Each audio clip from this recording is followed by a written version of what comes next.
Guys, success मंत्रा में आपका स्वागत है। तो गाइज फिर से आप लोगों के बीच क्राउन पब्लिकेशन का प्रैक्टिस सेट नंबर 15 लेकर हाजिर हूँ। इससे पहले कि गाइज अगर आपने प्रैक्टिस सेट नंबर 1 से लेकर 14 तक नहीं देख रखे हैं तो जाके प्लेलिस्ट में देख सकते हैं एवं लिंक डिस्क्रिप्शन में है, आप जाकर वहाँ से चेकआउट करके देख सकते हैं। इससे पहले कि गाइज अगर आपने इस चैनल पर पहली बार विजिट कर रहे हैं तो चैनल को सब्सक्राइब कर दीजिए एवं बेल आइकन को दबा दीजिए ताकि जब भी मैं ऐसी वीडियो अपलोड करूँ तो सबसे पहले नोटिफिकेशन आपके पास पहुँचे। तो गाइज आपका डेट कंफर्म हो गया है, 21 सितंबर को आपका परीक्षा होने जा रहा है। जो बीपीएससी के ऑफिशियल वेबसाइट पे ये चीज़ नोटिस आ गया है। तो बस सिर्फ आप लोगों के पास 10 दिन मुश्किल से रह गया है। तो जितना हो सके आप लोग रिवीजन कीजिए, जो पढ़ चुके हैं उसको रिवीजन ही करिए, अब नया चीज़ पढ़ने की कोई ज़रूरत नहीं है। तो इसी के साथ गाइज शुरू करते हैं प्रैक्टिस सेट नंबर 15 का पहला प्रश्न आपके फ़ोन स्क्रीन पे, जो हिस्ट्री का है। महावीर स्वामी का जन्म कहाँ हुआ था? तो ये कुंडग्राम में हुआ था, वैशाली के कुंडलपुर या कुंडग्राम में। जो कि महावीर स्वामी ये जैन धर्म के 24वें तीर्थंकर थे एवं इनका जन्म 540 ईसा पूर्व में वैशाली के निकट जो कि कुंडग्राम में ही हुआ था एवं इनका बचपन का नाम वर्धमान था। अगला प्रश्न, मगध की प्रारंभिक राजधानी कौन सी थी? तो ये राजगीर गिरिवज थी। ऑप्शन सी इसका सही उत्तर हो जाएगा, जो कि बाद में उदयन ने पाटलिपुत्र कर दिया था। 6ठी सदी ईसा पूर्व में 16 महाजनपदों में से मगध का उत्कर्ष हुआ था, जो कि सबसे शक्तिशाली महाजनपद था। तो आगे की ओर बढ़ते हैं गाइज। सिकंदर के हमले के समय उत्तर भारत पर निम्नलिखित राजवंशों में से किस एक का शासन था? तो वो था नंद वंश का शासन। ऑप्शन ए इसका सही उत्तर हो जाएगा, जो कि नंद वंश का राजा घनानंद थे, जो कि उत्तरी भारत में ये मगध का उत्कर्ष जिस समय हो रहा था उसी समय इनका आक्रमण हुआ था। तो ऑप्शन ए इसका सही उत्तर हो जाएगा। अगला प्रश्न, किस प्राचीन नगर के अवशेष कुंभहार स्थल से प्राप्त हुए हैं? तो ये पाटलिपुत्र से प्राप्त हुआ है। ऑप्शन बी इसका सही उत्तर हो जाएगा। अगला प्रश्न, निम्नलिखित में से कौन सा अशोककालीन अभिलेख खरोष्ठी लिपि में है? तो यह है शहबाजगढ़ी। ऑप्शन सी इसका सही उत्तर हो जाएगा। खरोष्ठी लिपि में शहबाजगढ़ी के साथ साथ मनसेरा लिपि भी खरोष्ठी लिपि में है, जो कि आपका ये मौर्य साम्राज्य के अध्ययन में अशोक के शिलालेख प्रमाणिक स्रोत हैं एवं इस स्तंभ अभिलेख जो कि वृहद शिलालेख, लघु शिलालेख, गुहा लेख एवं अन्य प्रकार के अभिलेख शामिल हैं। इनमें से लगभग सभी अभिलेख प्राकृत भाषा और ब्राह्मी लिपि में उत्कीर्ण हैं। अगला प्रश्न, मौर्य काल में टैक्स को छुपाने चोरी के लिए इनमें से क्या दंड दिया जाता था? तो ये मृत्यु दंड दिया जाता था। ऑप्शन ए इसका सही उत्तर हो जाएगा। एवं मृत्यु दंड प्राप्त व्यक्ति को 3 दिनों की मोहलत भी दी जाती थी। अगला प्रश्न, शक संवत कब प्रारंभ किया गया? तो ये 78 ईस्वी में प्रारंभ किया गया। ऑप्शन बी इसका सही उत्तर हो जाएगा। अगला प्रश्न, तोड़मान किस जातीय दल का था? तो ये हुन जातीय दल का था। ऑप्शन बी इसका सही उत्तर हो जाएगा, जो कि हुन आगमन का नेता तोड़मान था, जो कि एक शक्तिशाली शासक था एवं माना जाता है कि गुप्त शासक बुद्धगुप्त की मृत्यु के बाद तोड़मान का इस क्षेत्र पे अधिकार हो गया था। अगला प्रश्न, हर्षचरित नामक पुस्तक किसने लिखी थी? तो ये बाणभट्ट ने लिखी थी। ऑप्शन बी इसका सही उत्तर हो जाएगा। हर्षचरित्र के साथ साथ कादम्बरी भी इन्हीं के द्वारा लिखी गई थी। 7वीं शताब्दी के संस्कृत गद्य लेखक और कवि थे, जो कि ये राजा हर्षवर्धन के दरबारी कवि थे। अगला प्रश्न, बोरोबुदुर स्तूप कहाँ स्थित है? तो ये आपका ये इंडोनेशिया के मध्य जावा प्रांत के मरलांग नगर में स्थित है। ऑप्शन बी इसका सही उत्तर हो जाएगा। अगला प्रश्न, 10 कुमार चरितम के रचनाकार कौन थे? तो इसके रचनाकार दंडिन थे। ऑप्शन बी इसका सही उत्तर हो जाएगा। जो कि प्रथम रचना काव्यादर्श और दूसरी रचना 10 कुमार चरितम था दमदीन के। अगला प्रश्न, राजा भोज ने शासन किया था, तो ये धार पर शासन किया था। ऑप्शन बी इसका सही उत्तर हो जाएगा।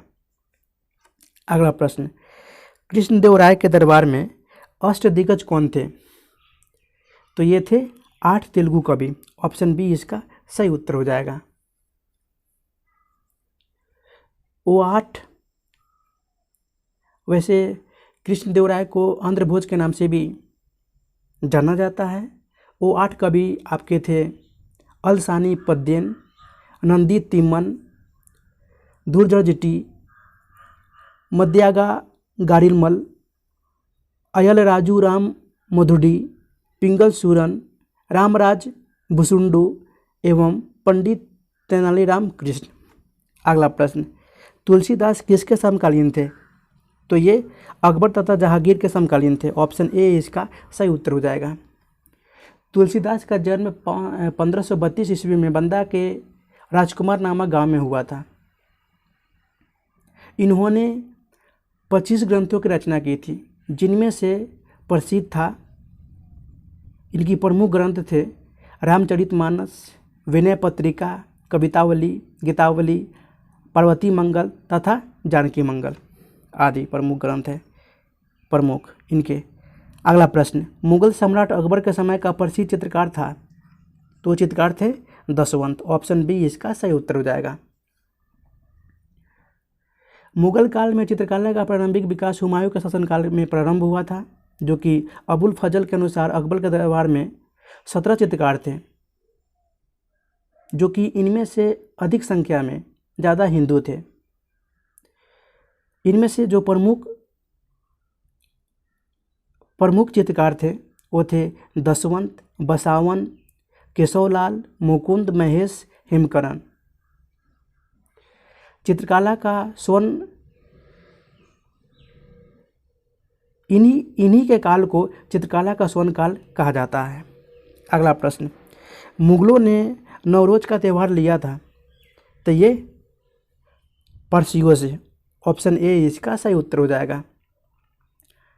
वैसे ईरानी नव वर्ष का नाम ही नवरोज है, जो कि फारसी में नया साल भी कहा जाता है। अगला प्रश्न, निम्नलिखित कथनों में से कौन बहादुर शाह जफर के बारे में सही नहीं है? तो यहाँ पे बोला जा रहा है कि वह 1 लाख रुपए से कम प्रतिमाह ईस्ट इंडिया कंपनी से पेंशन के रूप में प्राप्त करता था। कम, आपका ये कथन सही नहीं है, क्योंकि 1 लाख रुपए जो पेंशन के रूप में तथा 15 लाख रुपए अन्य संपत्ति के किराए के तौर पर तथा 1000 रुपये पारिवारिक खर्च के लिए मिलता था बहादुर शाह जफर को। वह बिना साम्राज्य का सम्राट था, बिल्कुल सही है। इब्राहिम चौक व असद उल्लाह गाह खालिब इसके कविता के शिक्षक थे, ये भी सही है। एवं हसन अस्करी उसके आध्यात्मिक निर्देशक थे, ये भी सही है। यानी आपका ऑप्शन डी सही उत्तर हो जाएगा। बहादुर शाह जफर का जन्म जो कि 1775 ईस्वी में हुआ था एवं उनके पिता का नाम अकबर शाह द्वितीय था। अगला प्रश्न, इल्बर्ट बिल विवाद किससे संबंधित था? तो यूरोप के लोगों के मामले की सुनवाई करने वाले भारतीय न्यायाधीशों पर लगाई गई अयोग्यताओं को हटाया जाना। आपका ये ऑप्शन सी सही उत्तर हो जाएगा, जो कि उससे संबंधित है। ऑप्शन सी इसका सही उत्तर हो जाएगा। अगला प्रश्न,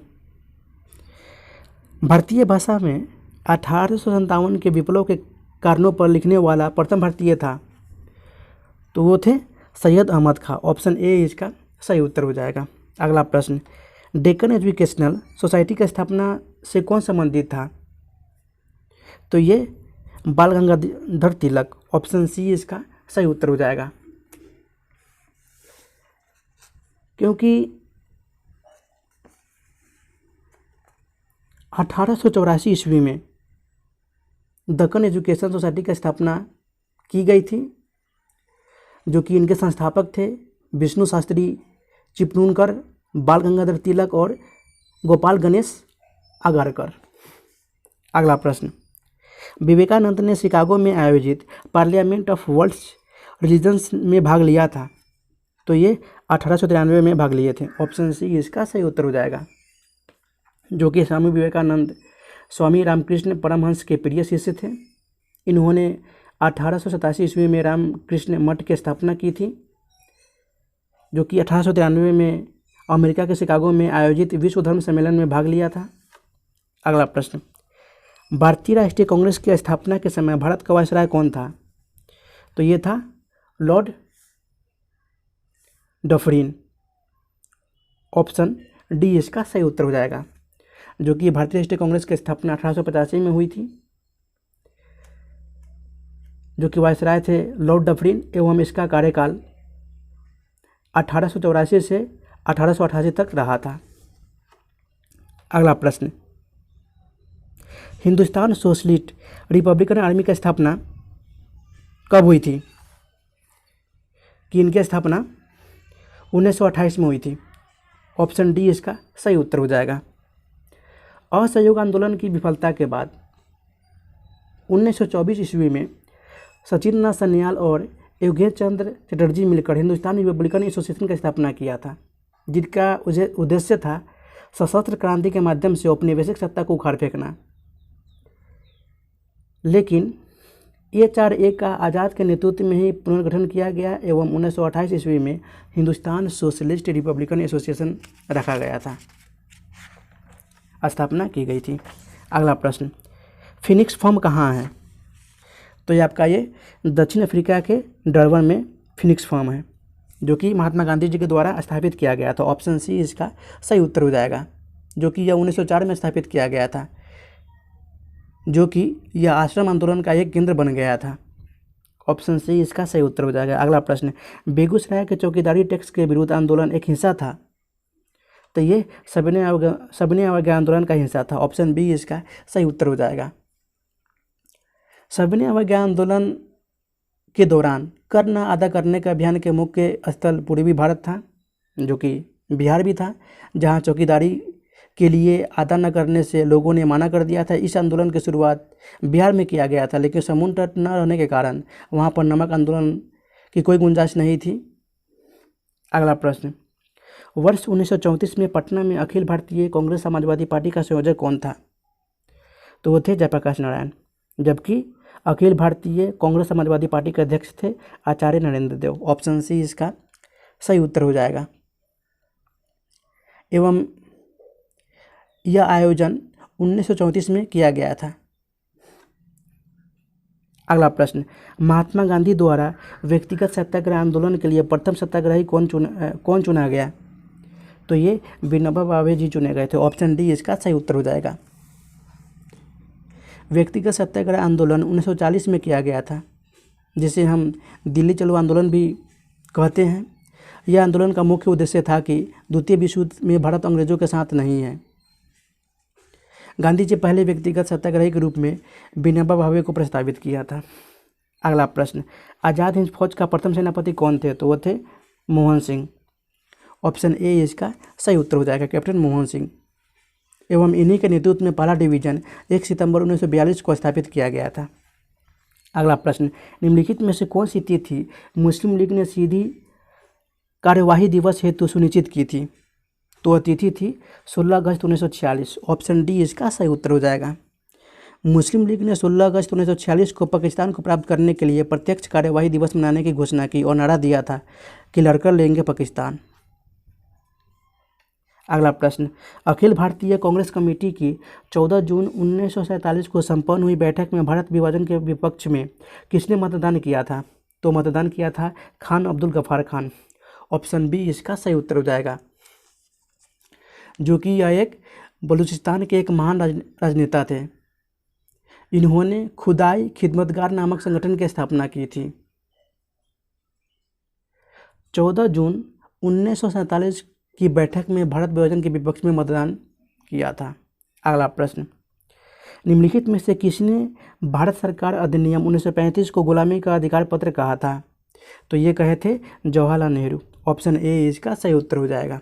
अगला प्रश्न, किसे पहले अध्यक्ष ने औपचारिक त्याग कर गांधी टोपी पहनकर सदन की अध्यक्षता की थी?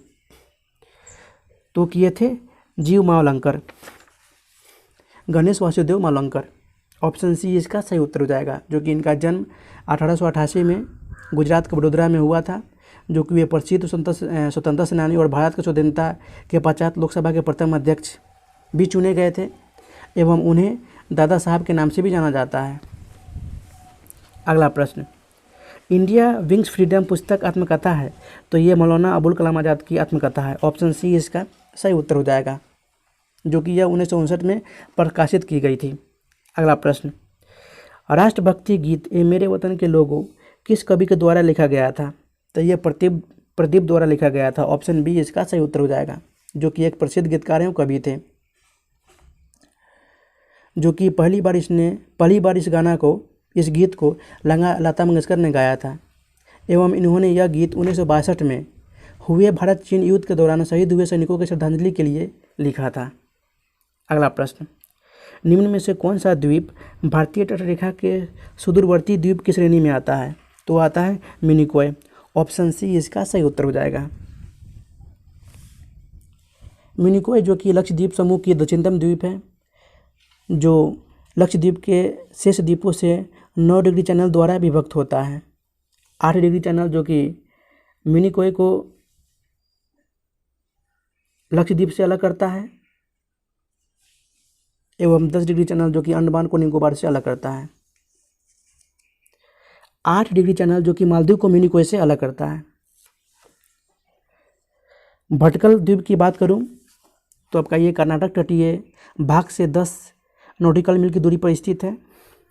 अर्नाला द्वीप जो कि आपका यह महाराष्ट्र तट पे है एवं हेनरी द्वीप जो कि आपका ये पश्चिम बंगाल में है।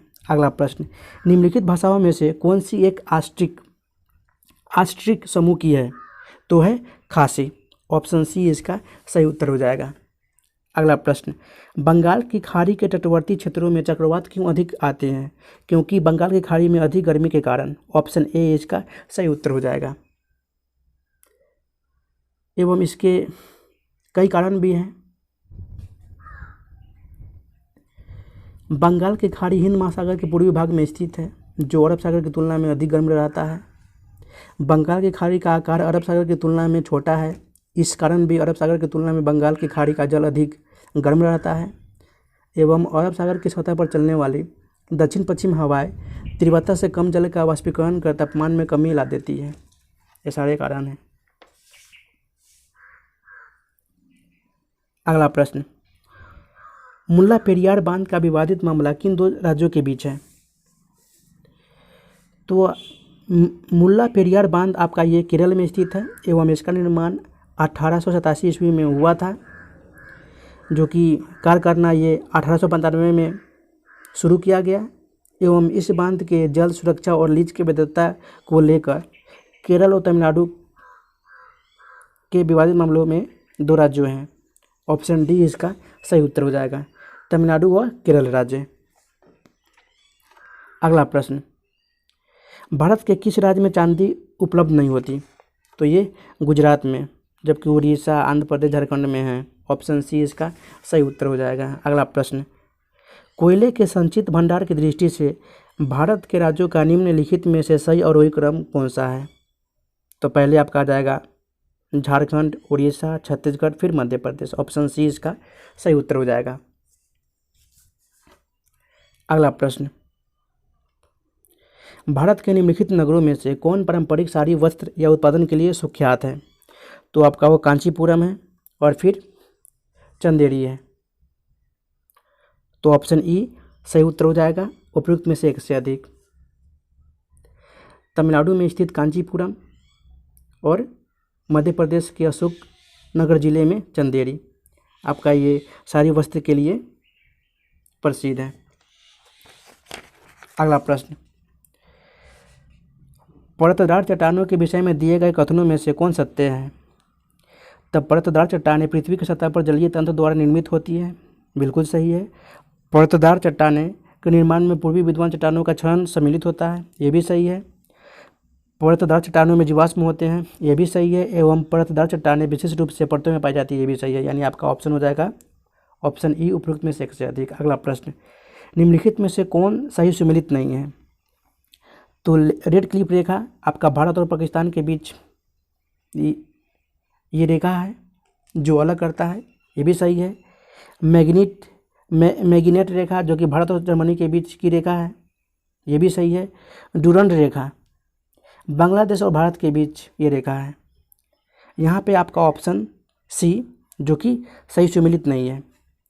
डुरंड रेखा भारत और अफगानिस्तान के बीच की रेखा है, तो आपका ये सही नहीं है। जबकि हिंडनबर्ग रेखा आपका ये बेल्जियम और जर्मनी के बीच की सीमा रेखा है, तो आपका ऑप्शन सी सही उत्तर हो जाएगा, भारत और अफगानिस्तान के बीच, न कि बांग्लादेश और भारत के बीच। अगला प्रश्न, काला सागर में गिरने वाली नदी कौन सी है? तो नदी है नीपर और डेन्यूब नदी। ऑप्शन सी इसका सही उत्तर हो जाएगा, जो कि नीपर नदी आपका ये रूस की वल्डाई पहाड़ी क्षेत्र से निकलती है एवं डेन्यूब नदी का उद्गम स्रोत जर्मनी स्थित ब्लैक फॉरेस्ट है, जहाँ से नदी Austria, Slovakia, Hungary, Croatia, Serbia, Romania, Bulgaria, Moldova एवं यूक्रेन से प्रभावित होती हुई ये काला सागर में गिरती है। तो यहाँ पे आपका ऑप्शन सी सही उत्तर हो जाएगा। वोल्गा डेन्यूब ये नदी की बात करूँ तो ये यूरोप की सबसे लंबी नदी है जो 3531 किलोमीटर क्षेत्र में फैला हुआ है एवं इस नदी का उद्गम स्रोत रूस स्थित वल्डाई पहाड़ी क्षेत्र है, जहाँ से यह नदी प्रभावित होती हुई कैस्पियन सागर में गिरती है।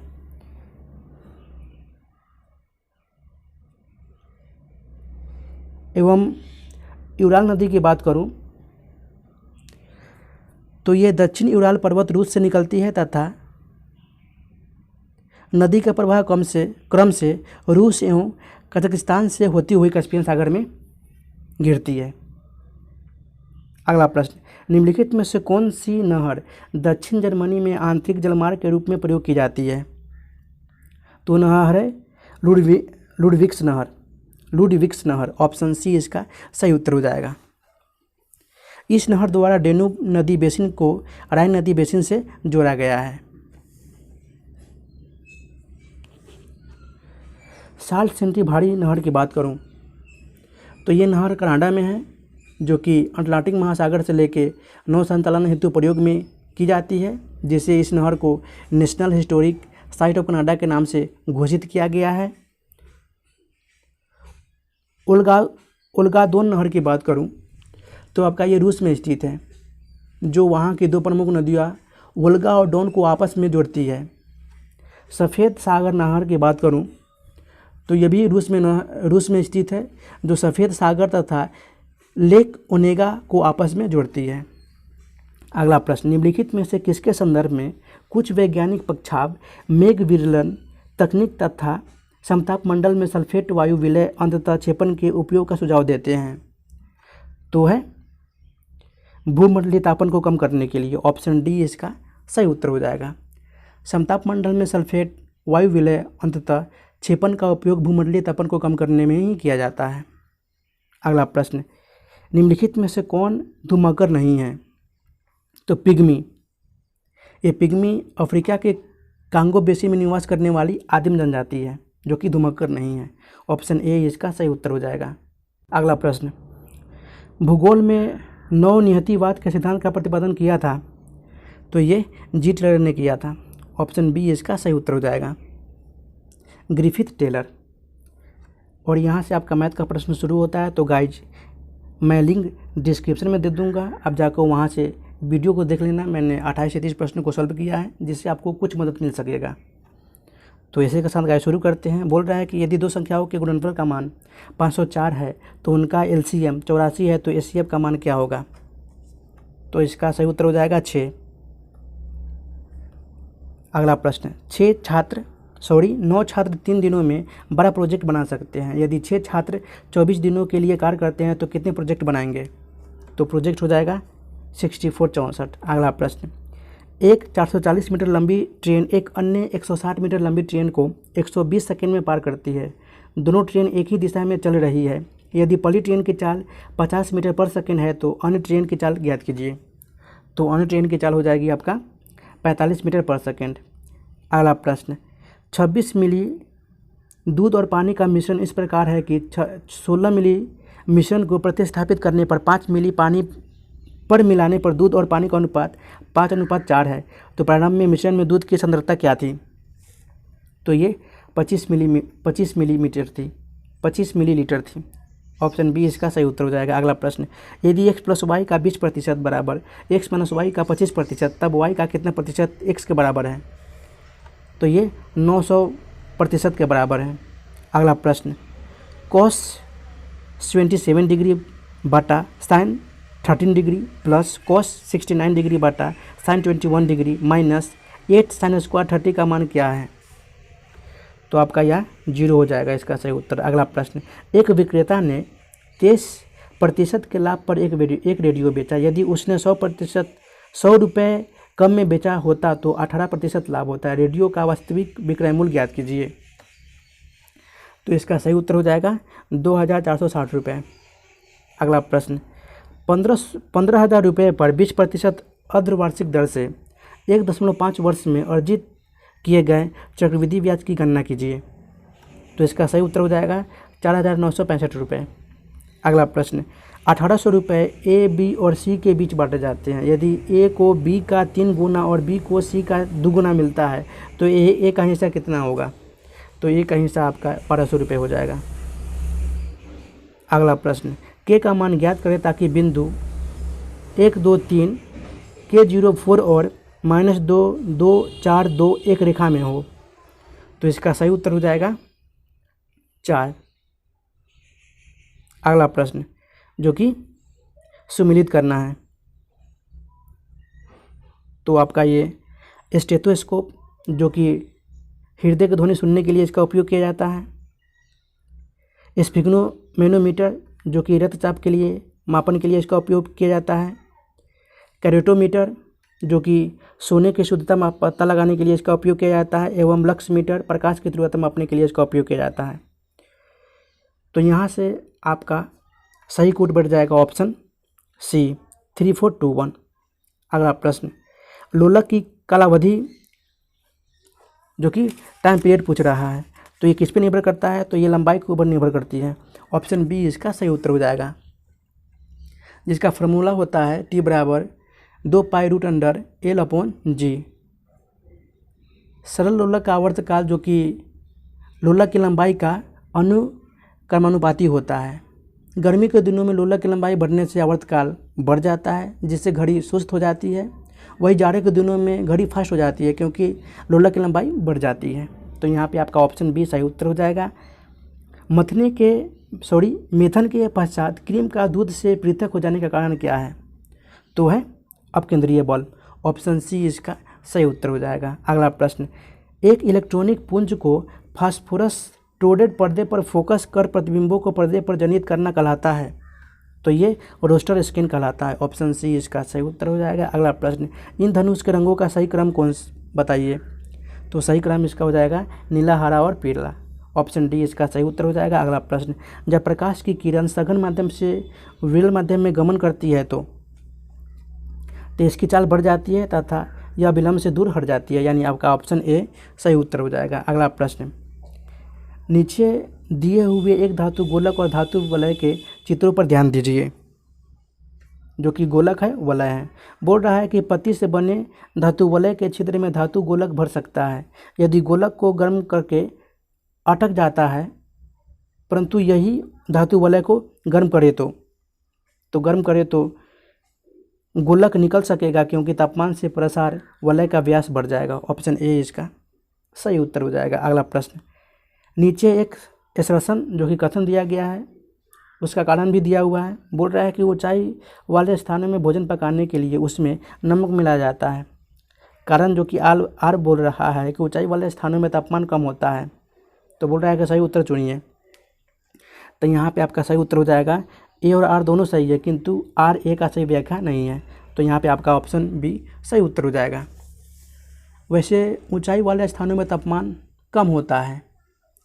समुद्र तल से ऊपर की ओर जाने पर वायुदाब भी घटने लगता है, जिसके कारण ऊंचाइयों में जल का क्वथनांक घट जाता है। अर्थात पानी 100 डिग्री सेल्सियस से कम तापमान पर उबलने लगता है। इसी कारण पानी में नमक मिलाया जाता है ताकि जल का क्वथनांक बढ़ जाए और बढ़े हुए ताप के कारण भोजन शीघ्रता से पक जाए। ऑप्शन बी इसका सही उत्तर हो जाएगा। अगला प्रश्न, 1 ग्राम बर्फ को 100 डिग्री सेल्सियस तापक्रम से वाष्प में 100 डिग्री सेल्सियस तापक्रम तक ले जाने के लिए कितने कैलोरी ऊष्मा की आवश्यकता होती है? तो ये 720 कैलोरी पर ग्राम की आवश्यकता होती है। ऑप्शन सी इसका सही उत्तर हो जाएगा। अगला प्रश्न, लगभग 20 डिग्री सेल्सियस के तापक्रम पर किस माध्यम में ध्वनि की गति अधिकतम रहेगी? तो ये लोहा में अधिकतम रहेगी। ऑप्शन डी इसका सही उत्तर हो जाएगा। अगला प्रश्न, जो कि मिलान करना है सूची 1 को सूची 2 के साथ। तो यहाँ पे आपका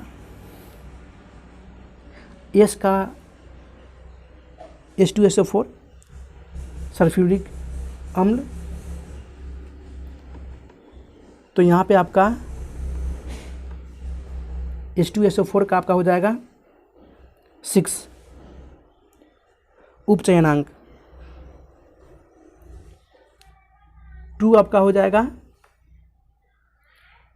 कैल्शियम ऑक्साइड का। 2 आपका हो जाएगा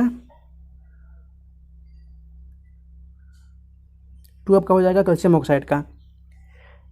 3 आपका हो जाएगा सोडियम एल्युमिनियम हाइड्रोक्साइड का। और 4 आपका हो जाएगा मैग्नीशियम ऑक्साइड का एवं सल्फ्यूरिक ऑक्साइड का हो जाएगा आपका 6 इसका उपचयनांक। तो यहाँ पे आपका कोड बढ़ जाएगा ऑप्शन ए 3412। अगला प्रश्न, स्टील से स्टेनलेस स्टील प्राप्त करने के लिए उसमें कुछ तत्वों को मिलाकर उसे और अधिक संशोधित किया जाता है। निम्न में से कौन उस कार्य के लिए प्रयुक्त नहीं किया जाता? तो ये सिलिकॉन प्रयुक्त नहीं किया जाता। ऑप्शन बी इसका सही उत्तर हो जाएगा। वैसे स्टील आयरन और कार्बन का एक मिश्र धातु है। अगला प्रश्न, वायुमंडलीय वायु में नाइट्रोजन लगभग कितने प्रतिशत होती है? तो ये 78 से 79% होती है। ऑप्शन डी इसका सही उत्तर हो जाएगा। अगला प्रश्न, जो कि मिलान करना है, तनीलत होता आपका यहाँ पे हो जाएगा कॉपर सल्फेट, एप्सम सॉल्ट जो कि आपका हो जाएगा magnesium sulphate, baking soda sodium bicarbonate एवं कास्टिंग सोडा सोडियम हाइड्रोक्साइड। यानी आपका यहाँ पे कोड बढ़ जाएगा 4312। ऑप्शन डी इसका सही उत्तर हो जाएगा। अगला प्रश्न, निम्नलिखित में से कौन सा रसायन फल पकाने के लिए उपयोग में लाया जाता है? तो है कैल्शियम कार्बाइड। ऑप्शन बी इसका सही उत्तर हो जाएगा, जो कि एक अकार्बनिक यौगिक है एवं इसका रासायनिक सूत्र होता है Ca2C2। यह एक गैस एसिटिलीन है C2H2 जो कि बनाता है, जिसे हम एथिलीन से अलग किया जाता है। अगला प्रश्न, निम्नलिखित में से कौन सा विस्फोटक नहीं है? तो ये आपका ये नाइट्रोक्लोरोफॉर्म विस्फोटक नहीं है। ऑप्शन डी इसका सही उत्तर हो जाएगा। अगला प्रश्न, निम्न पदार्थों में से कौन सा पदार्थ खाने की वस्तुओं के परिरक्षण में प्रयोग होता है? तो ये सोडियम बेंजोइट का प्रयोग होता है खाने के पदार्थ में। ऑप्शन सी इसका सही उत्तर हो जाएगा।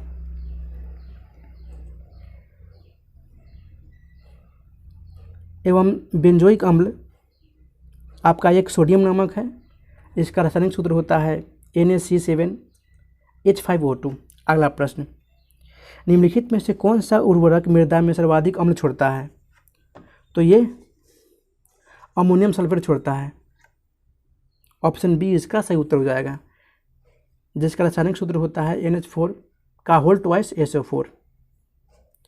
ये आमतौर पर मिट्टी के उर्वरक रूप में इस्तेमाल किया जाता है।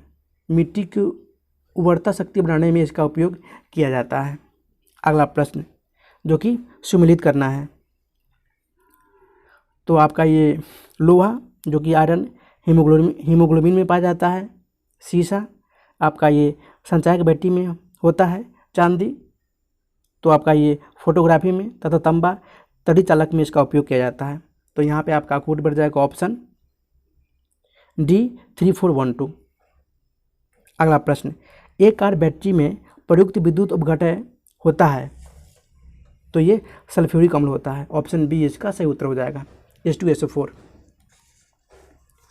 जो कि एक वोल्टीय सेल होता है एवं इस सेल में एक जड़ की एक जस्ते की छड़ तथा तांबे की छड़ कांच के बर्तन में रखे सल्फ्यूरिक अम्ल में डूबी होती है, जो कि तांबे की छड़ को एनोड कहते हैं और जस्ते की छड़ को कैथोड कहते हैं। अगला प्रश्न, निम्नलिखित में से सील किस जाति का है? तो ये स्तनपायी जीव है। ऑप्शन डी इसका सही उत्तर हो जाएगा, स्तनपायी जाति का है, जो कि यह स्तनधारी गण कार्निवोरा के अंतर्गत आता है। अगला प्रश्न, प्लोमान मीन जंपिंग जीन के सिद्धांत का प्रतिपादन किसने किया था? तो ये बारबारा मैक्लीटोक ने किया था। ऑप्शन सी इसका सही उत्तर हो जाएगा।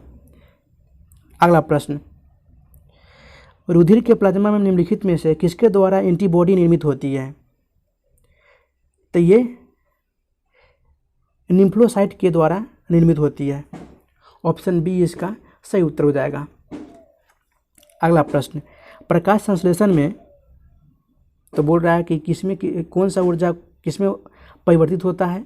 तो इसका सही उत्तर हो जाएगा ऑप्शन ए, क्योंकि प्रकाश संश्लेषण में जो प्रकाश ऊर्जा को रासायनिक ऊर्जा में परिवर्तित करता है, जो कि एक उपचयी प्रक्रिया है जिसमें कार्बन डाइऑक्साइड, जल और सूर्य के प्रकाश से पर्णहरित के द्वारा अपना भोजन का निर्माण करते हैं। इसमें पौधे वातावरण से कार्बन डाइऑक्साइड लेकर ऑक्सीजन बनाते हैं और वातावरण में छोड़ते हैं। तो यहाँ पे आपका ऑप्शन ई उपयुक्त में से कोई नहीं सही उत्तर हो जाएगा। अगला प्रश्न, बाल किस प्रोटीन का बना होता है, उसे क्या कहते हैं? तो उसे हम क्रिएटिन कहते हैं। ऑप्शन सी इसका सही उत्तर हो जाएगा। अगला प्रश्न, कौन सा हार्मोन लरो और उरो हार्मोन कहलाता है? तो हार्मोन है एडिनेलिन। ऑप्शन बी सही उत्तर हो जाएगा, एडिलेनिन, क्योंकि इसका स्त्रावन विशेष परिस्थितियों में जब आवश्यकता होती है तभी होता है, ज़रूरत खत्म होते ही स्त्रावन बंद हो जाता है। अगला प्रश्न, शरीर के जोड़ों में गठिया रोग आर्थराइटिस निम्नलिखित में से किसके जमाव से होता है? तो ये यूरिक अम्ल के जमाव से होता है। ऑप्शन बी इसका सही उत्तर हो जाएगा, जो कि यूरिक अम्ल एक कार्बनिक यौगिक है। इसका अनुसूत्र होता है C5H4N4O3। विषम चक्रीय यौगिक भी है जो शरीर के प्रोटीन में एमिनो अम्ल के रूप में प्राप्त होता है। अगला प्रश्न, जीव के क्लोन के संबंध में निम्न में से कौन सा कथन सही है? तो क्लोन अलैंगिक विधि से उत्पन्न किया जाता है। आपका ऑप्शन बी सही उत्तर हो जाएगा। एवं इस प्रक्रिया में कई कोशिका, जो कि बोलते हैं सोमेटिक सेल, का किसी जीव से निष्कासन कर उसे केंद्रक को निकाल दिया जाता है। अगला प्रश्न, निम्नलिखित में से कौन सा विश्व का सबसे बड़ा पुष्प है? तो है रेफलेसिया। ऑप्शन सी इसका सही उत्तर हो जाएगा, जो कि यह जावा के उत्तरी जंगलों में पाया जाता है। एक परजीवी पौधा होता है जो दूसरे पौधे से अपना भोजन प्राप्त करता है। इस फूल में पत्तियां नहीं होती। अगला प्रश्न, निम्नलिखित में से किस अधिनियम के अंतर्गत भारतीय विधान परिषद को बजट पर बहस करने की शक्ति प्राप्त है? तो अधिनियम है भारतीय परिषद अधिनियम 1892। ऑप्शन बी इसका सही उत्तर हो जाएगा। अगला प्रश्न, भारत में न्यायिक पुनरीक्षण जुडिशियल रिव्यू की संकल्पना निम्नांकित देश के संविधान से ली गई है। तो ये संयुक्त राज्य अमेरिका के संविधान से ली गई है। ऑप्शन बी इसका सही उत्तर हो जाएगा। अगला प्रश्न, निम्नलिखित में से किन से विनिर्धारित होता है कि भारत संविधान परिसंघीय है? तो यह केंद्र और राज्यों के बीच शक्तियों का वितरण। आपका ऑप्शन डी सही उत्तर हो जाएगा। वैसे भारतीय संविधान में भारत के शासन स्वरूप को ही परिसंघात्मक कहा गया है। संघात्मक राज्य वह पद्धति है जिसमें समस्त राज्य की शक्ति एक केंद्रीय सरकार तथा उन विभिन्न राज्यों अथवा क्षेत्रीय उपविभागों की सरकार के बीच विभाजित और विस्तृत रहती है, जिनको मिलकर संघ बनता है। संघात्मक राज्यों के इसके आवश्यक तत्व हैं लिखित संविधान, शक्तियों का विभाजन, संविधान की स्वच्छता, सर्वोच्च न्यायपालिका, दोहरी शासन व्यवस्था। अगला प्रश्न, संवैधानिक प्रावधानों के अनुसार राज्यों की सीमाओं को बदलने के लिए डैश सहमति की आवश्यकता होती है। तो ये राज्य के विधानसभा सदन की या विधानमंडल की आवश्यकता होती है एवं इसके लिए संसद द्वारा साधारण बहुमत से पारित होना आवश्यक है, पारित किया जाता है। ऑप्शन ए इसका सही उत्तर हो जाएगा। अगला प्रश्न, भारतीय संविधान के अनुच्छेद 35 का संबंध किससे है? तो ये धर्म की स्वतंत्रता से है। ऑप्शन सी इसका सही उत्तर हो जाएगा, जो कि संविधान का अनुच्छेद 25 से लेकर 28 में धार्मिक स्वतंत्रता अधिकार का प्रावधान किया गया है, जो कि स्पेशली 25 के 1 में सभी व्यक्तियों को निम्न धार्मिक स्वतंत्रताएं प्रदान करता है। अनुच्छेद 26 में धार्मिक कार्यों के प्रबंध की स्वतंत्रता का प्रावधान किया गया है। अनुच्छेद 27 में किसी विशेष धर्म की अभिवृद्धि के लिए करों के संचय के बारे में स्वतंत्रता का प्रावधान किया गया है एवं अनुच्छेद 28 में कुछ शिक्षा संस्थाओं में धार्मिक शिक्षा या धार्मिक उपासना में उपस्थित होने के बारे में स्वतंत्रता का प्रावधान किया गया है। अगला प्रश्न, संविधान के 42वें संशोधन द्वारा निम्नलिखित में से कौन सा सिद्धांत राज्य के नीति के निर्देशक तत्वों में जोड़ा गया है? तो 42वें संविधान संशोधन 1976 के तहत धारा 9 के द्वारा अंतः स्थापित अनुच्छेद 43(1) के द्वारा उद्योगों के प्रबंधन में कर्मकारों और श्रमिकों की भागीदारी सुनिश्चित की गई है। तो ऑप्शन बी सही उत्तर हो जाएगा। अगला प्रश्न, यदि भारत के प्रधानमंत्री संसद के उस सदन के सदस्य है तो वे अविश्वास प्रस्ताव की स्थिति में अपने पक्ष में वोट नहीं दे सकते। ऑप्शन ए इसका सही उत्तर हो जाएगा। संविधान के अनुच्छेद 75 के 3 में कहा गया है कि मंत्रिपरिषद लोकसभा के प्रति सामूहिक रूप से जिम्मेदार होता है। मंत्रिपरिषद तब तक है जब तक उस सदन में बहुमत प्राप्त है। अविश्वास प्रस्ताव लोकसभा में प्रस्तुत होता है, न कि उस सदन या राज्यसभा में, एवं यही कारण है कि प्रधानमंत्री अविश्वास प्रस्ताव की स्थिति में अपने पक्ष में वोट नहीं दे सकेंगे। अगला प्रश्न, निम्नलिखित कर्तव्यों में से कौन से एक का भारत के नियंत्रक एवं महालेखा परीक्षक द्वारा पालन नहीं किया जाता? तो है सार्वजनिक धन की प्राप्ति, निर्गम का नियंत्रण करना और यह सुनिश्चित करना कि सार्वजनिक राजस्व राजकोष में जमा हो। ऑप्शन डी सही उत्तर हो जाएगा। अनुच्छेद 149 में CAG के कर्तव्यों एवं शक्तियों का उल्लेख किया गया है। राज्य मामलों में दोनों कामों के लिए यह उत्तरदायित्व होते हैं। नियंत्रक एवं महालेखा परीक्षक जो कि सार्वजनिक धन संपत्ति की प्राप्ति नहीं करता बल्कि इसका लेखा जोखा करता है एवं इसके कर्तव्य जो निम्न है: केंद्र एवं राज्य सरकार द्वारा किए गए खर्चों का लेखा परीक्षण करना, अन्य इकाइयों जैसे निगम, कंपनियों आदि को केंद्र एवं राज्य राजस्व से मिलने वाली वित्तीय मदद को लेखा परीक्षण करना, व कर आदि को प्रमाणित एवं कार्यान्वित करना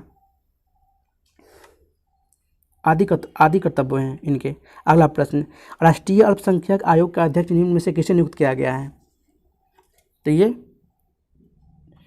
इकबाल सिंह लालपुरा को नियुक्त किया गया है। ऑप्शन सी इसका सही उत्तर हो जाएगा। अगला प्रश्न, राज्यसभा में होते हैं तो राज्यसभा में 250 सदस्य जिनमें से 15 सदस्य भारत के राष्ट्रपति द्वारा मनोनीत किए जाते हैं। ऑप्शन सी इसका सही उत्तर हो जाएगा, जो कि अनुच्छेद 80 में राज्यसभा की संरचना का उल्लेख किया गया है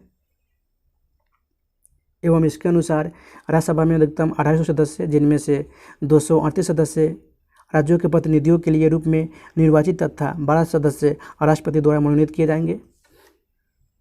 वो 12 सदस्य आपके जो वैसे सदस्य होंगे, वैसे व्यक्ति होंगे जिन्होंने साहित्य, विज्ञान, कला, समाज सेवा क्षेत्र में कुछ विशेष किया हो, अर्जित ख्याति किया हो। अगला प्रश्न, निम्नलिखित में से किन को लोकसभा और राज्यसभा दोनों के निर्वाचनों में मतदान का अधिकार है? तो इसका सही उत्तर हो जाएगा राज्य विधानमंडल के निम्न सदन के निर्वाचित सदस्यों को। ऑप्शन डी इसका सही उत्तर हो जाएगा। अगला प्रश्न, बजट पर संसद के नियंत्रण के विषय में निम्नलिखित में से कौन सी बात सही नहीं है? तो संसद को समेकित निधि पर प्रभावित व्यय को बढ़ाने की शक्ति प्राप्त नहीं है। ऑप्शन बी इसका सही उत्तर हो जाएगा। सिर्फ संसद में ये इस चीज़ को चर्चा हो सकती है, इस चीज़ को लेकर। अगला प्रश्न, घरेलू हिंसा महिला संरक्षण अधिनियम लागू कब हुआ था? तो ये 26 अक्टूबर 2006 को लागू हुआ था। ऑप्शन डी इसका सही उत्तर हो जाएगा। अगला प्रश्न, निम्नलिखित में से किस वाद में उच्चतम न्यायालय ने यह धारणा व्यक्त की कि मूल अधिकार व्यक्ति को जैसा उसे सबसे अच्छा लगे उस तरह अपनी ज़िंदगी की रूपरेखा तैयार करने के लिए सक्षम बनाते हैं? तो इसका सही उत्तर हो जाएगा गोलकनाथ बनाम state of Punjab. Option B इसका सही उत्तर हो जाएगा। अगला प्रश्न, निम्न राज्यों में से किस एक ने मुसलमानों के लिए नौकरी तथा शिक्षा में प्रवेश हेतु आरक्षण प्रस्तावित किया है? तो ये आंध्र प्रदेश राज्य में। ऑप्शन ए इसका सही उत्तर हो जाएगा। अगला प्रश्न, केंद्र राज्य संबंधों को विशेष रूप से किस प्रसंग में म्यूनिसिपल संबंध कहा गया है? तो ये योजना प्रक्रम में राज्य पर केंद्र के नियंत्रण के प्रसंग में। ऑप्शन डी इसका सही उत्तर हो जाएगा। अगला प्रश्न, किस राज्य की सोजत मेहंदी को सरकार की ओर से जीआई टैग प्रदान किया गया है? तो ये राजस्थान सरकार के द्वारा सोजत मेहंदी को जीआई टैग प्रदान किया गया है। ऑप्शन डी इसका सही उत्तर हो जाएगा। अगला प्रश्न, राष्ट्रीय मानवाधिकार आयोग के अध्यक्ष एवं अन्य सदस्यों की नियुक्ति के लिए सिफारिशें करने वाले समिति का कौन सदस्य नहीं है? तो ये राज्यसभा का सभापति सदस्य नहीं है। ऑप्शन डी इसका सही उत्तर हो जाएगा। अगला प्रश्न, ग्लोबल जेंडर गैप रिपोर्ट कौन जारी करता है? तो ये विश्व आर्थिक मंच WEF जारी करता है। ऑप्शन बी इसका सही उत्तर हो जाएगा, वर्ल्ड इकोनॉमिक फोरम। अगला प्रश्न, डंकल प्रस्ताव का संबंध किससे है? तो ये विश्व व्यापार संगठन से है, WTO से है, वर्ल्ड ट्रेड ऑर्गेनाइजेशन से है। अगला प्रश्न, 11 भारतीय संविधान में आपातकालीन प्रावधान डैश का संविधान से लिया गया है? तो ये जर्मनी से लिया गया है, जो कि भारत के संविधान में 3 प्रकार के आपातकालों का प्रावधान किया गया है एवं संविधान के अनुच्छेद 352 से 360 में इसका वर्णन किया गया है। अगला प्रश्न, कोपा अमेरिका कप 2021 किसने जीता है? तो ये अर्जेंटीना ने जीता है। ऑप्शन बी इसका सही उत्तर हो जाएगा, ब्राज़ील को हराकर। अगला प्रश्न, कार्यस्थल पर महिलाओं के साथ यौन उत्पीड़न अधिनियम के अनुसार निम्नलिखित में से किस कार्य को यौन उत्पीड़न नहीं कहा जा सकता? तो ये ऑफिस के केबिन में बैठक कार्य को यौन उत्पीड़न नहीं कहा जा सकता। ऑप्शन डी इसका सही उत्तर हो जाएगा। अगला प्रश्न, KYIC ने हाल ही में किस राज्य में तुसुर रेशम धागा उत्पादन केंद्र की स्थापना की है? तो ये उड़ीसा राज्य में। ऑप्शन सी इसका सही उत्तर हो जाएगा। अगला प्रश्न, केंद्रीय रेल मंत्री पीयूष गोयल ने किस वर्ष तक भारत को विश्व में पहली प्रदूषण रहित रेलवे बनाने की घोषणा की है? तो ये 2030 तक। ऑप्शन सी इसका सही उत्तर हो जाएगा। अगला प्रश्न, हाल ही में किस राज्य सरकार ने निजी क्षेत्र की नौकरियों में 75% राज्य के युवाओं के लिए आरक्षण को मंजूरी प्रदान कर दी है? तो ये हरियाणा राज्य सरकार ने। ऑप्शन ए इसका सही उत्तर हो जाएगा। अगला प्रश्न, महिला उद्यमियों को समर्थन एवं सहायता प्रदान करने के उद्देश्य से किस बैंक ने हाल ही में स्टार्टअप उन्नति नाम से एक कार्यक्रम की शुरुआत की घोषणा की है? तो ये HDFC बैंक के द्वारा किया गया है। ऑप्शन ए इसका सही उत्तर हो जाएगा। अगला प्रश्न, 2021 का विंबलडन महिला एकल किसने जीता है? तो ये एशले बार्टी ने जीता है। ऑप्शन डी इसका सही उत्तर हो जाएगा। अगला प्रश्न, विश्व तंबाकू निषेध दिवस निम्न में से किस दिन मनाया जाता है? तो ये 31 मई को मनाया जाता है। ऑप्शन सी इसका सही उत्तर हो जाएगा। अगला प्रश्न, किस राज्य सरकार ने हाल ही में गोपबंधु समबधिका स्वास्थ्य बीमा योजना लॉन्च की है? तो ये उड़ीसा सरकार के द्वारा लॉन्च किया गया है। ऑप्शन ए इसका सही उत्तर हो जाएगा। अगला प्रश्न, खबरों में रही तंगानिका झील कितने देशों द्वारा साझा की जाती है? तो ये 4 देशों द्वारा साझा की जाती है। ऑप्शन सी इसका सही उत्तर हो जाएगा, जो कि 4 देश है आपका तंजानिया, कांगो, बुरुंडी, जाम्बिया। अगला प्रश्न, विश्व दुग्ध दिवस निम्न में से किस दिन मनाया जाता है? तो ये 1 जून को मनाया जाता है। ऑप्शन सी इसका सही उत्तर हो जाएगा। अगला प्रश्न, इजराइल के नए प्रधानमंत्री के रूप में निम्न में से किसने शपथ लेकर कार्यभार संभाल लिया है? तो ये नफ्ताली बेनेट ने शपथ लेकर कार्यभार संभाल लिया है। ऑप्शन ए इसका सही उत्तर हो जाएगा। अगला प्रश्न, दिल्ली सरकार ने किस पूर्व ओलंपिक पदक विजेता को दिल्ली खेल विश्वविद्यालय DSU का पहला कुलपति नियुक्त किया गया है? तो ये कर्णम मल्लेश्वरी को नियुक्त किया गया है। ऑप्शन डी इसका सही उत्तर हो जाएगा। अगला प्रश्न, 23 जुलाई को होने वाले टोक्यो ओलंपिक उद्घाटन समारोह में भारतीय दल के ध्वजवाहक के रूप में किसे चुना गया है?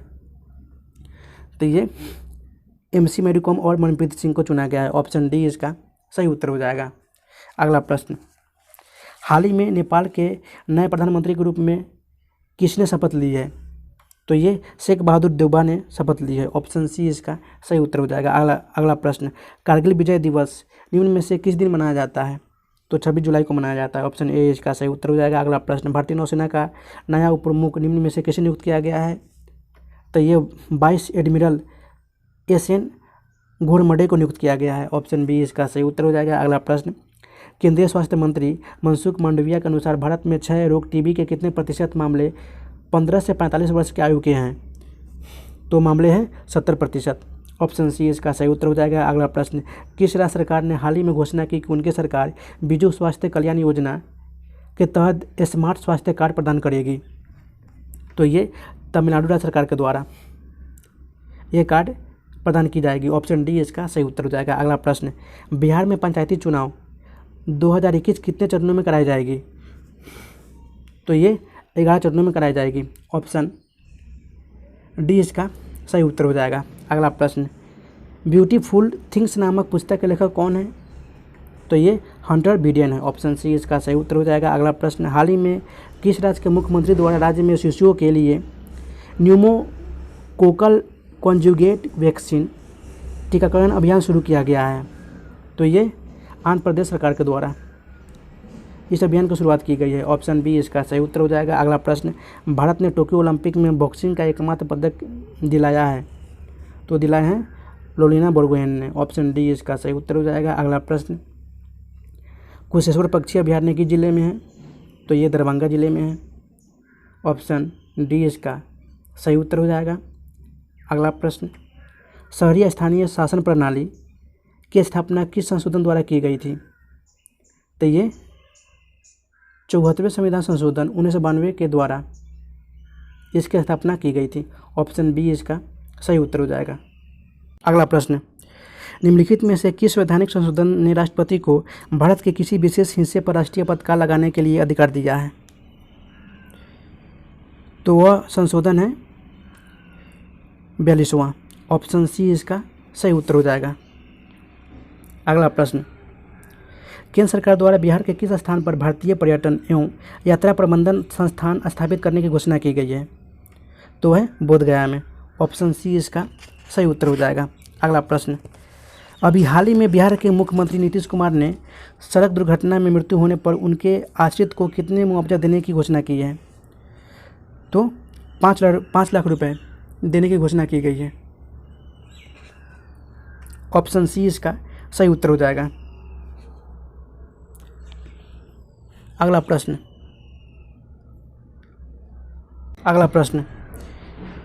किस राज्य केंद्र शासित प्रदेश में भारत के सबसे ऊंचे हर्बल पार्क का उद्घाटन किया गया है? तो ये उत्तराखंड में किया गया है। ऑप्शन डी इसका सही उत्तर हो जाएगा। अगला प्रश्न, निम्न में से किस राज्य में भारत की पहली लिथियम रिफाइनरी स्थापित की जाएगी? तो गुजरात में की जाएगी। ऑप्शन डी इसका सही उत्तर हो जाएगा। अगला प्रश्न, हाल ही में भाजपा के किस नेता को राज्यसभा के लिए निर्विरोध निर्वाचित किया गया है? तो यो सुशील मोदी को निर्वाचित किया गया है। ऑप्शन सी इसका सही उत्तर हो जाएगा। अगला प्रश्न, प्रति व्यक्ति सकल जिला घरेलू उत्पाद आंकड़ों पर 3 सबसे गरीब जिला कौन सा है? तो आपका है किशनगंज, अररिया और शिवहर। ऑप्शन डी इसका सही उत्तर हो जाएगा। अगला प्रश्न, टोक्यो ओलंपिक का शुभंकर का नाम क्या था? तो वो था मिरई तोवा। ऑप्शन सी इसका सही उत्तर हो जाएगा, जो कि चमत्कार पर आधारित जापानी शब्द मिरईतोवा प्रयोग प्रेरित करता है। अगला प्रश्न, बिहार में कुल कितने प्रतिशत भूमि का उपयोग फसलों के लिए विगत वर्षों में किया गया था? तो ये 56% का उपयोग किया गया था। ऑप्शन सी इसका सही उत्तर हो जाएगा। अगला प्रश्न, बिहार कृषि विश्वविद्यालय भागलपुर द्वारा आम की नई प्रजाति तैयार की गई है जिसका नाम क्या है? तो इसका नाम है साबौर मैंगो 2। ऑप्शन बी इसका सही उत्तर हो जाएगा। अगला प्रश्न, मेची निम्न में से किसकी सहायक नदी है? तो ये महानंदा की सहायक नदी है। ऑप्शन डी इसका सही उत्तर हो जाएगा। अगला प्रश्न, 2011 की जनगणना के अनुसार बिहार के किस जिले में सर्वोच्च लिंगानुपात दर्ज किया गया है? तो ये गोपालगंज में सर्वोच्च लिंगानुपात दर्ज किया गया है। ऑप्शन बी इसका सही उत्तर हो जाएगा। अगला प्रश्न, मोटिक्स रिकॉर्ड किसका रजिस्टर है? तो ये मानव जनित गतिविधियों के तहत खतरे में जलीय स्थान का रजिस्टर है। ऑप्शन सी इसका सही उत्तर हो जाएगा। अगला प्रश्न, टोक्यो पैरालंपिक में वह गोल्ड मेडल जीतने वाले प्रमोद भगत का संबंध बिहार के किस जिले से है? तो ये हाजीपुर से है। ऑप्शन बी इसका सही उत्तर हो जाएगा। अगला प्रश्न, हाल ही में प्रधानमंत्री नरेंद्र मोदी ने इस्कॉन के संस्थापक प्रभुपाद के जयंती के उपलक्ष्य में कितने रुपए का स्मारक सिक्का जारी किया है? तो ये 125 रुपये का स्मारक सिक्का जारी किया है। ऑप्शन बी इसका सही उत्तर हो जाएगा। अगला प्रश्न, भारत के वर्तमान में कानून मंत्री कौन है? तो किरण रिजिजू है। ऑप्शन ए इसका सही उत्तर हो जाएगा। अगला प्रश्न, जो कि इस प्रैक्टिस सेट का लास्ट प्रश्न है, कि क्योटो प्रोटोकॉल के अनुसार ग्रीन हाउस गैसों की संख्या कितनी है? तो ये 6 है। ऑप्शन सी इसका सही उत्तर हो जाएगा। जो जलवाष्प, carbon dioxide, methane, hydrofluorocarbon, chlorofluorocarbon और ओजोन, ये 6 हैं। तो गाइज वीडियो को शुरू से अंत तक देखने के लिए आपको बहुत बहुत धन्यवाद। गाइज रिक्वेस्ट है कि इस वीडियो को दबाकर शेयर करें, जितना हो सके अधिक से अधिक संख्या में इसको शेयर करें। फिर मिलते हैं नेक्स्ट वीडियो में, तब तक के लिए गुड बाय, जय हिंद, टेक केयर ऑफ़ योरसेल्फ।